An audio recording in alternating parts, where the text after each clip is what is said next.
This is the garden tour that isn't a garden tour because it's just, well, here we go. Look, they've got projects that I've started and never finished. That was going to be a patio. Now it's more of a dumping ground slash swamp. Anyway, let's get to the trees. Yeah, so we'll start with the ligustrums. So these were all collected from a hedge, and after collecting them I found that they had honey fungus. So I've been sort of tentatively doing stuff with them. Some of them I've just been leaving alone, like this one. Ooh, some weeds in there. Need to get that sorted. Ligustrums. Let's get around these a bit quick because they're all a bit rough really. Once you've seen one ligustrum, you've seen them all. Little one down there somewhere. More of a raft one. That one. There's quite a chunky one there. This isn't its best angle, but I'm squatting down to show you because they're all on the floor and I'm not going to spend too long dwelling on these. There's another one there in amongst the weeds. I mean, I don't know whether you can get a sense of a scale, but some of these bigger ones are as thick as my thigh. There's a raft. Oh, there's a raft under there. Okay. Here is a linden that I grew from a sapling. Grew it in the garden and dug it up, I think last winter. I need some work actually. I've just got various like lindens, field maples over here, a couple of hornbeam air layers. I'll show you those when I go around that side. This guy's fallen over in the wind. Come on, there you go. Right, it was a raft, and I found that it was actually more interesting under the soil. So I've tipped it at sort of 40 degrees. Hopefully it'll look more impressive once I've done some work on it. And then it's just another ligustrum there. This is Scots pine. I thought it was a great buy. Turns out it's grafted and the graft was ugly down in there somewhere. So I've grown it as a garden tree. Field grown hornbeam. To give you a sense of scale, that trunk is wrist thick, I'd say. Another field grown one. No, this isn't field grown, this was an air layer. Air layer from a field grown. I think what we'll do is we'll transition to this piece and create a nice piece of movement and a smaller tree. But that'll take some time to heal the chop. Just go a bit further along this swampy forest road. Hornbeam air layer. Bit difficult to see what's going on, but it's got a nice bit of movement. And there's another one just there. Worm my way into the corner. It's a maple that I've been growing from a seedling. I don't know, it's not really impressive, it's just a Japanese maple. And this is an orange dream that I found in a skip. It's had a bit of dieback because it was shaded in this corner. I brought it out of the corner and it suffered sunburn. So, and the trunk thickness is, I don't know, can I give you some scale? There you go. So it's a pretty thick trunk. Yeah, okay, we've had some dieback, but we've also got some nice whippy growth at the top, so it's healthy. Need to find somewhere where this tree's got enough light so that its branches don't die back, but at the same time it doesn't get sunburnt. We'll get there. Shohin multi-trunk hazel that I'm working on. It's not very Shohin at the moment, but it's recovering nicely from collection. Quote unquote Benichidori maple. It's actually not. It was missold, imported as a Beni. What's the variety? It begins with S. I always want to say Shana, but it's not Shana. Segan. It's actually it's a Segan. I did that first work and first repot on it. Found out that it wasn't even a Benichidori, and I've just kind of left it, so it's got some structural issues. I need to stop being mad at it and actually get around to doing some work on it before the structural issues get too big. And then here is a Fuji cherry. That was air layered from the failed chop experiment. Gonna need cutting back once it's established. And then behind we've got this sort of lanky, I don't know how well you can see, lanky larch there. Needs some bending, I think. It's just all the branches are at the top. It's one of the neglected collection that I bought, that one. Another a Shohin field maple in the making. It's pretty much finger thick, so got a long way to go. Palmatum seedlings behind there. This is an English elm air layer, or field elm air layer. The bar is really good on that. And doing it as a Shohin broom, be about this tall. Need the chop to become a bit more naturalised, so that'll be the next job on that. Just a random Eleagnus that I'm growing as like a mother plant for cuttings. It's nothing special. It does have some movement, but it's also got some inverse taper. But it's just a mother plant. bit cramped here, so excuse the mouth noises. That's a dwarf ivy, a gift from a friend, Worcester Terrariums, Ben Newell. Then whoosh, up here we've got like a taxus. The trunk has got some character. It's very straight, but it's taken a long time to recover. It's part of the neglected collection. It's showing signs of strength. I was a bit unsure whether it'd make it after this winter. We had a lot of taxus dying around the country. I'm not going to make any comments on that, but it didn't die. Yeah, okay, so here's a larch. Nice little larch again. One of the neglected lot. Nice little tree. Nabari's alright. Trunk's got some age and movement. Needs some branches pulling down and an apex somewhere. We'll get there. Little Shohin ligustrum there. The world doesn't really need more privets, but when I was digging the hedge I couldn't not. It was a cute little tree. It's got a nice little nabari. I've got footage on this one so you'll see more of it. Here we've got a very box moth eaten buxus. I don't love this tree, I've got to admit. I just need to get rid of the caterpillars and maybe sell it, I guess. This little potentee is in a tiny little pot, look, and it just goes on and on and on forever. Crazy. It's got to be 3 foot long. Anyway, random. Iris accent plant, going dormant for winter. That's the trident air layer, ready for some work actually, and then it needs to go in the greenhouse. Here is that's a blackthorn, one of the neglected lot. Struggled this year because I repotted it quite aggressively, but hopefully that's going to pay off in the future. Random Lonicera, Arme Lonicera, got a bit of a drastic prune, so it's looking a bit skinned rabbit at the moment. Another Lonicera there, Shohin material I guess. Little Cascade Cotoneaster accent plant, Marme, I don't know. There's the trident. This trident is one of my more famous trees, believe it or not. It went viral in shorts, and then I LA'd the top off of it, and it's growing forever like tridents do.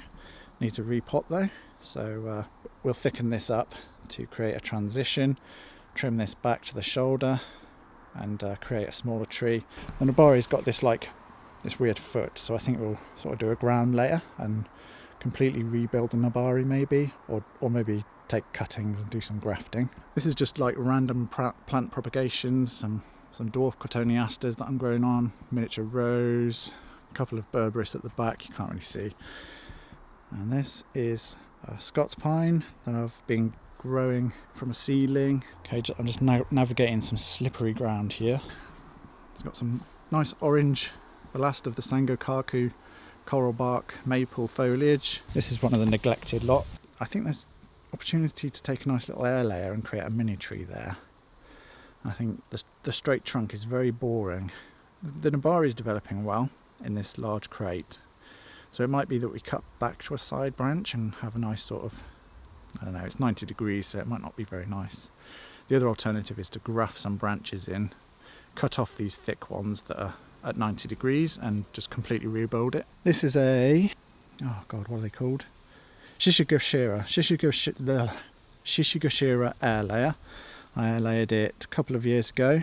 I think it's got potential down at the bottom, but we could also, you know, these branches have got some interest further up, so it could be that we can take more air layers to create some small trees off it. There's another Fuji cherry air layer off the wedge cut experiment. Over there is a weird azalea. Azaleas are my nemesis, so it's kind of just been sat there, but that also came from that collection. So that's the Fuji cherry wedge cut. Removed the air layers that I took, and I've just been letting the branches go wild. I think that's ready to have the chop dressed for healing.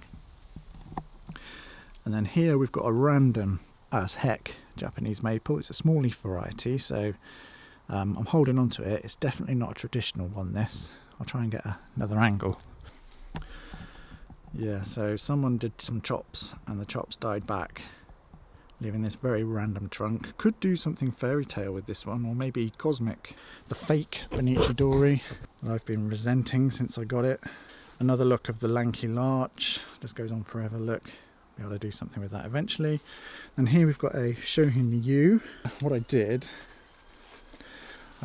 oh Gordon Bennett, I'm wrestling with that funky Japanese maple, branches everywhere, need to prune it. I split the trunk, so you'll get to see more of that. But yeah, that's little taxus from nursery stock that I've been working on. That's a Fuji cherry. This wasn't an air layer. I've been working on this. This is one of my first nursery stock buys actually, so it's been in training for a while now. Yep, Fuji cherry. And here's an old friend. Long-time subscribers would remember this. It's in its autumn fall colours. Little dwarf berberis. That'll be in a video, or at least in the workshop soon. Another Shishigashira air layer. And just dodging a bramble. And here's my hawthorn, literati. Again, long-time subscribers might remember this one. Put it in a Gavin Holden pot, and it's a funny story really. I was stood in the garden and it was a gusty day, and I thought I should tie down this hawthorn before it blows off the bench. And I kid you not, when I finished that sentence in my head, a gust of wind blew it off of the bench straight onto the floor in front of my feet, breaking the pot. So I sort of taped the pot together. I didn't have anything else to put it in, and I certainly didn't want to do a repot in the middle of summer. So it's been in this taped up pot ever since. Been putting out quite a lot of growth. On top of the shed we've got some little larch seedlings that I've been training for a number of years. It's starting to rain. Hopefully we can get this done. There's the hemlock. It's just been sat since I styled it in the summer, building up reserves of energy ready to be repotted so I can get the rest of the old soil out. And this is another one of the neglected lot. And I've got some random accent plants under here. Here, if I zoom right out, we've got a really big Japanese maple that also came from that collection. Starting to show its yellow colours. Still a lot of green, so it's not ready for work, and it's not at peak yet. If we just come underneath, we can see the scale of the trunk. I feel like there might be a graft there, but it's not obvious, and I'm not hating it. The bar is looking pretty decent. Needs some work, don't get me wrong. It's got some gaps and some random roots here and there, and that one's a bit thick, but we'll get there. Down there we've got some random stuff. A winter jasmine and some palmatum seedlings that I'm growing. Another little random hornbeam. Cotoneaster cuttings. Lonicera. It's starting to rain now. Potentia cuttings. And then there's the beech forest. Ow! I'm being jabbed in the head by a no, not a hornbeam. Hawthorn. There's the beech forest. Showing some burnt orange colours on some of the leaves, and then still green to yellow on some of the others. That's almost ready for pruning. Right, I'm going to speed up now. Potentilla lonicera. Back there is a Seka hinoki. Larch, another cool larch. Going to style that as a weeping larch there.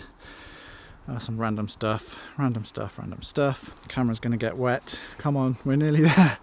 A tall straight larch. It's got a big old swelling under there. I need to deal with that structural issue. Potentia that I want to train as bonsai, but it was sick, so I had to go into a pond basket. Random Japanese maple with really nice foliage, but the trunk's a bit weird and it's a bit one-sided. We'll get there. Grafting. Chinese quince. Cascade Potentia is looking nice. Needs pruning. I just need to navigate some more privets. Big Potentia under there somewhere, really needs pruning. Taxus, this has been on the channel but it's looking very overgrown at the moment. Some roses, big Taxus. There's a cool tree under there, I promise. You'll get to see it very soon, or maybe not so soon, we'll see. But it will be on the channel. Lonicera trunk under there. This killed my Dremel. Got halfway through doing some carving and then the Dremel died, damn it. And then Yatsubusa elm that I'm growing on. There you see, growing on. And the hawthorn that was recently on the channel. Past its best autumn colours at the moment. And then there's a tall, it's hard to see, but there's a tall ginkgo there that just kind of goes on forever. Kind of cool tree though. Crabapple, random failed air layer, rose.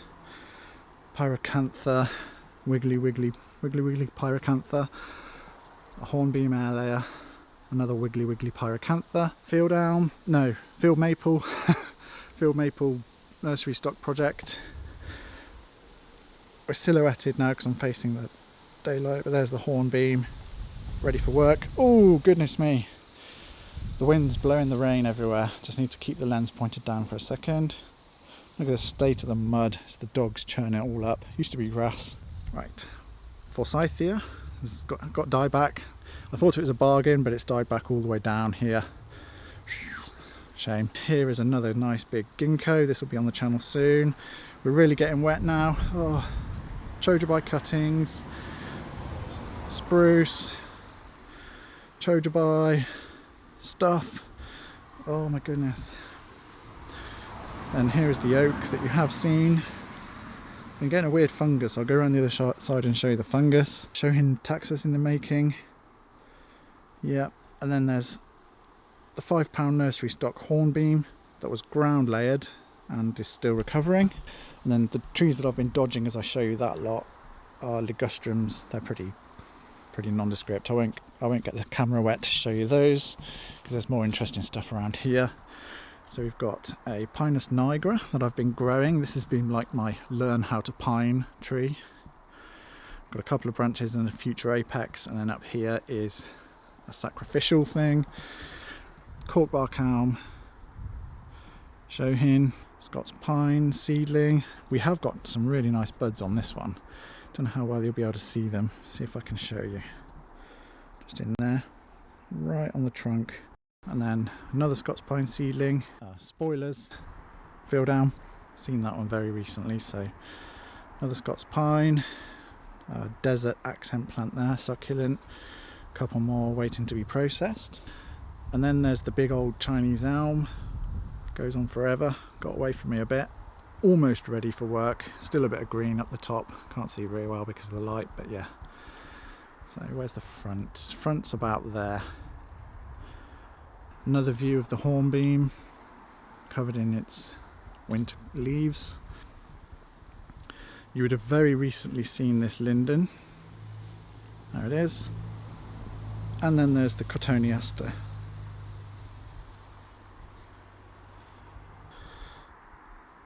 The other side of the field maple. Darted down there is my bigger elm, bigger field elm, English elm. Finally ready for some work. Got some cork bark cuttings, random stuff, cherries, field maple, an oak, crabapple material, more cotoneaster cuttings as if the world needs more cotoneasters, cotoneaster stock plant, spruce material waiting to be wired, spruce is waiting to be wired. Oh, we've almost made it, covered in mud. Right. Under there is a big old wisteria. Let's see if I can give you at least a taste of what's down there. Maybe not. Oh, there we go. So somewhere under here there's some cool features of this trunk. You'll be seeing a lot more of that, I promise. Scots pine seedlings. They'll be featuring more over the years, but at the moment they're not doing much. Pittosporum that Adam over at Motion Bonsai gave to me. As you can see, the hard pruning has resulted in some lovely beautiful back buds on the interior, giving me lots to transition to. Behind it is a Toyo Nishiki quince, Hinoki nursery stock waiting for styling and whatnot. We're almost there. Two more to show you. A Potentia, probably one of my favourite trees, this one. Big old bushy thing, needs some work, but cool trunk, love that tree. Alright, last one. Just got to navigate the slippery decking. Look at the state of it. I need to pressure wash this. And that's the Scots pine. Oh no, there's two more. So Scots pine, had a bit of a mishap with this one, styled it, brilliant. The following spring, I somehow managed to over fertilise it. It's recovered now. If I show you, the buds are beautiful and healthy. But we did lose one of the branches. We lost this branch. And then one more tree to show you in the greenhouse. Oh, I'm trying not to slip over. That is the rosemary, which also suffered from an early freeze and me not getting it into protection quick enough. So we've lost a lot of progress on that one, but as you can see, it's healthy and growing well. Hope that gave you an insight into why I haven't done a garden tour. Thanks for watching, take care, and keep growing, I guess.